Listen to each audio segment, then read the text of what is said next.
Well, welcome to week 3 of how to lose fucking fat and keep it off.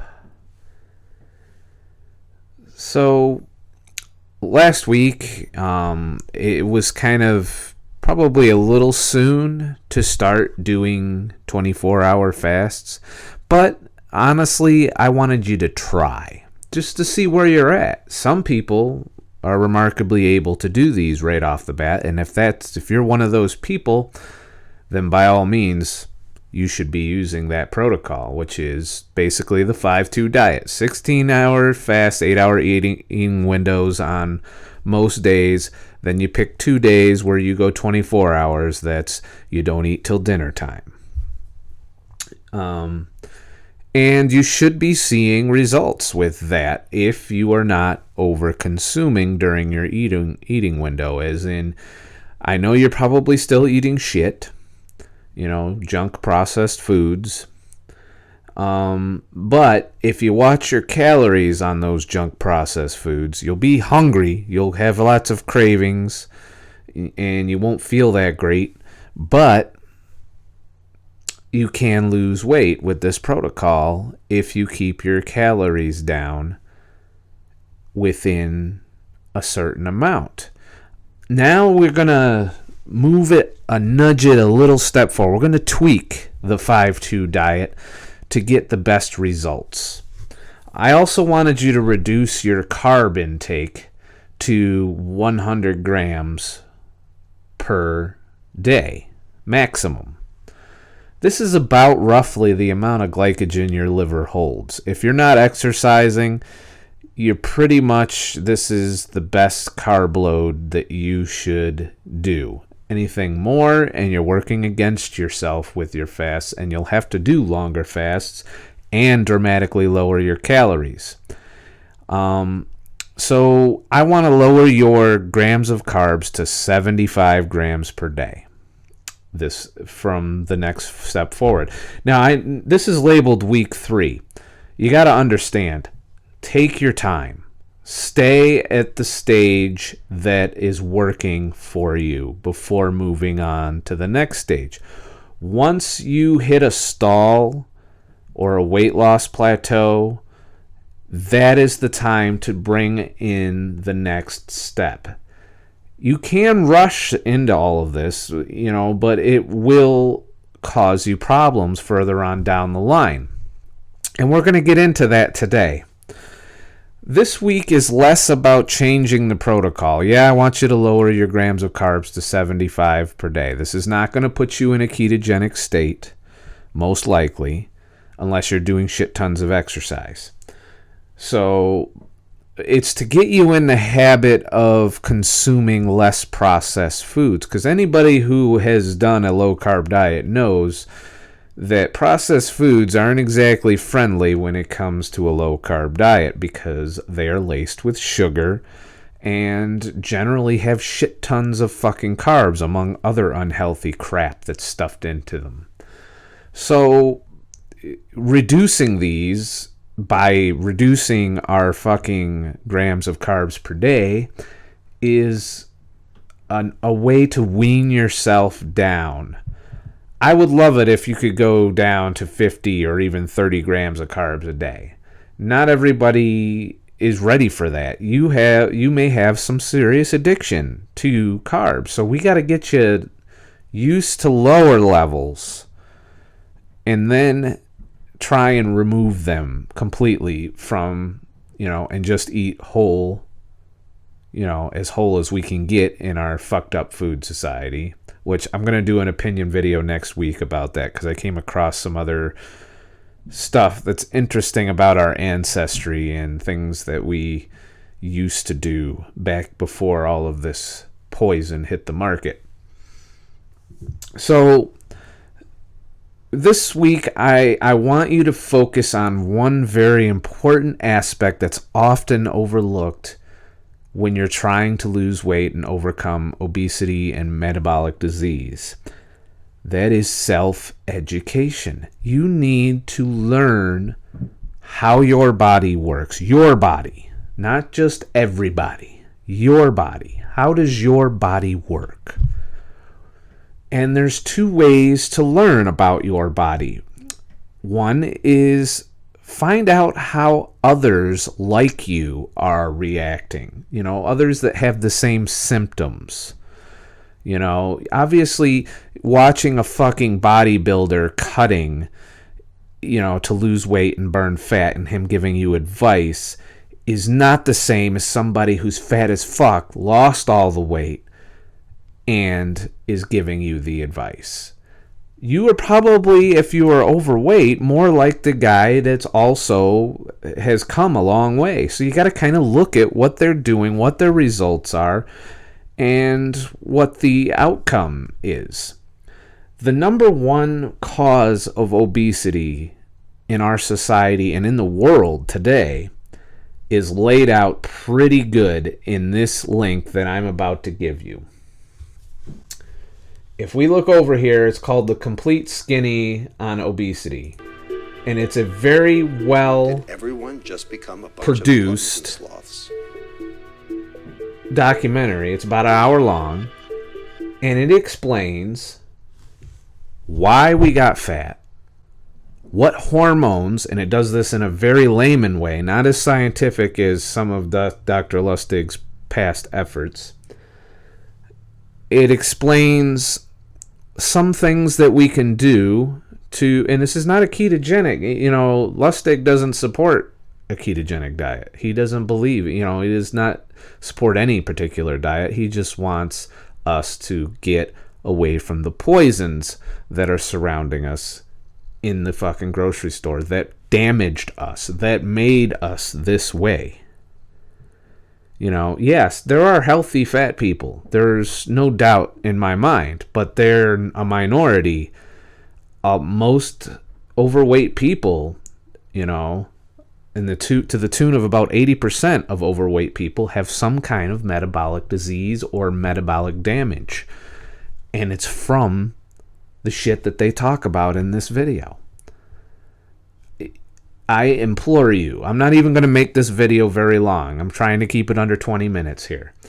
Please watch this video. If you watch nothing else, watch this video. It's not my video. I'm not getting anything out of this except trying to share with you what I thought was a very powerful video on the subject that I agree wholeheartedly with everything stated in this video. And it is taken me a long time to realize this. And at first I didn't realize it. Like I say, you go back in some of my earlier fasting weight loss videos, you see I wasn't on board for the getting rid of the sugar and the processed foods. I was an addict, just like all of you probably are. That's probably how you got here. You were addicted to this shit, or you ate it most of your life because you had no other choice. You didn't have access. Some people don't have access to the good food. And, intermittent fasting is a tool to deal with that and does help, but it's not the end-all, be-all. This is the biggest culprit that will, if you eliminate these poisons out of your body or reduce them significantly, you don't even have to quit. You just got to keep it down to where your body can handle it. And it's not a lot that you can handle. We're shooting for the 100 grams of carbs in the end, but we got to go below that if we're going to lose weight. At least in the way I want it. I would do it today, which is what this series is all about. So watch this video. We are going to educate ourselves on this subject this week. We're not going to do any drastic changes to our fasting protocols. Fasting protocols are still 16 and 8 with 2 24-hour fasts spread out sometime in the week, preferably on days you're busy. Grams of carbs below 75 grams. And push yourself. Try and get lower if you can and see how you respond. Replace the processed foods with whole foods. If you need something sweet, find a fruit or berry that's high in fiber, and low glycemic load. Not a glycemic index. I don't give a fuck about glycemic index. I give a fuck about load and fiber. High fiber, low glycemic load fruits for sweetening things. And mix them with nuts. And you got a nice dessert. If you have a potato chip fetish, try and stomach some fucking pork rinds. It's pretty much pure fat, no carbs. But you got to be careful. You got to make sure it doesn't have MSG or any of that shit in it. And, it's not the healthiest thing, but it'll get you past your potato chip cravings. But we're going to get into when we get into the ketogenic part of this, if you choose to go that far, we'll get into the whole things you can eat and things you can substitute. I'm going to do a whole video on that later on down the line in this series when we get to the ketogenic part. Now, a lot of people will come and dispute a lot of what I'm saying based on, well, all you got to do is reduce your calories and exercise. Well, it's wrong. And there's proof. There's proof. We're going to take a look at the show, The Biggest Loser. This is from the New York Times. Oh, wait, before I do that, the link to the video will be in the description below. It's called The Complete Skinny on Obesity. It is part of the University of California Television, UCTV. They do a bunch of lectures and workshops and courses that, pretty much provide free knowledge to people. So take a look at this video. If you do nothing else, watch this video and heed its warning. Now, if we get into, this is from the New York Times article that was on the 2nd, actually only 4 days ago, the 2nd of May, 2016. It's called Biggest Loser Weight Loss, if you want to look it up and Google it, or you can check the link below to this article. But this article illustrates the problem with the diet and exercise, the low calorie, low fat, high carb, go to the gym diet that every fucking exercise nutritionist and guru tries to put you on. Biggest Loser is the extreme. They tortured these motherfuckers. They exercised sometimes 5 to 8 hours a day while eating 600 calories. And they brutally fucked them up metabolically as a result. Now, granted, a lot of people aren't going to the extremes that they do on The Biggest Loser. But read through this article and you will see the flaw in the calories in, calories out, go to the gym, pound the fuckmaster thing. You can slow your metabolism down permanently, it seems. Some of these contestants are burning 500 to 800 calories less per day than they did at the beginning of this, and it's been 5 years and has not improved, and in some cases their metabolism slowed down even further. They regained, most of them were struggling because they kept regaining weight. There was only one that actually weighs less than they did to start out with. Most of them regained some weight, and one or two regained more weight than they weighed before the beginning of the show. And leaving aside the way that these people were brutalized, humiliated, and just generally, fucked over in the name of reality television and led to believe that they were lucky, they, send a message to the general public that this is how you lose weight because you see the big before and after. But they don't tell you what happens 6 months down the line, do they? They don't tell you what happens in a fucking year.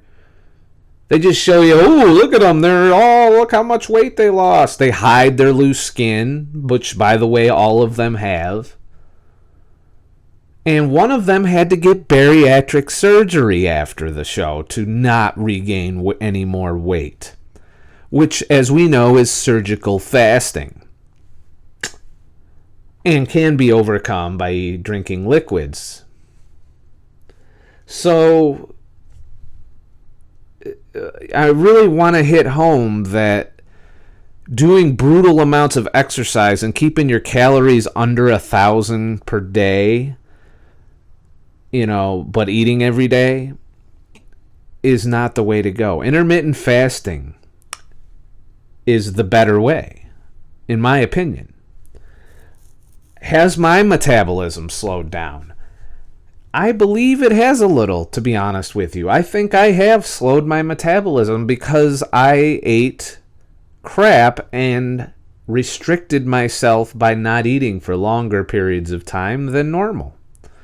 So I believe I slowed my metabolism down. Is it permanent? I don't know. I haven't actually measured, am I burning less at, rest now? I measure it in terms of my energy levels. If I'm low energy, I generally have an idea that my metabolism slowed down. And it generally happens when I eat these processed foods. After I keto adapt, my energy levels go up.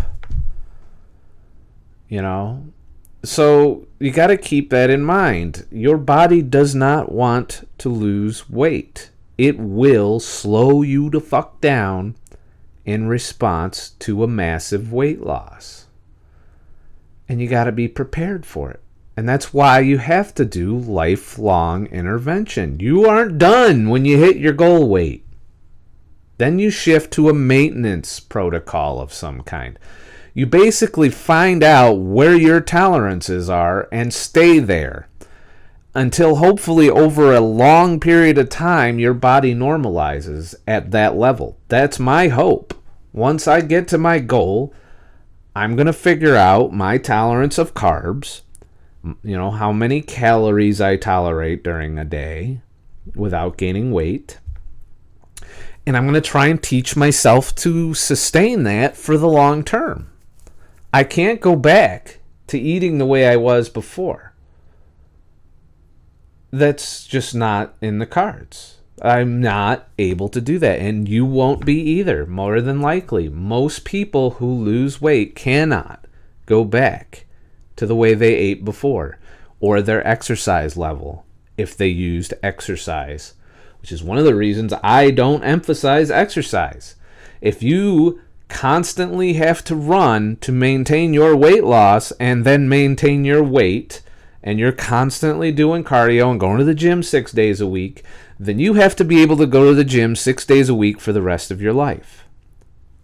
That's not the way to go. So this week, I want you to spend an hour watching that video that I just gave you the link to. It's in the description as well.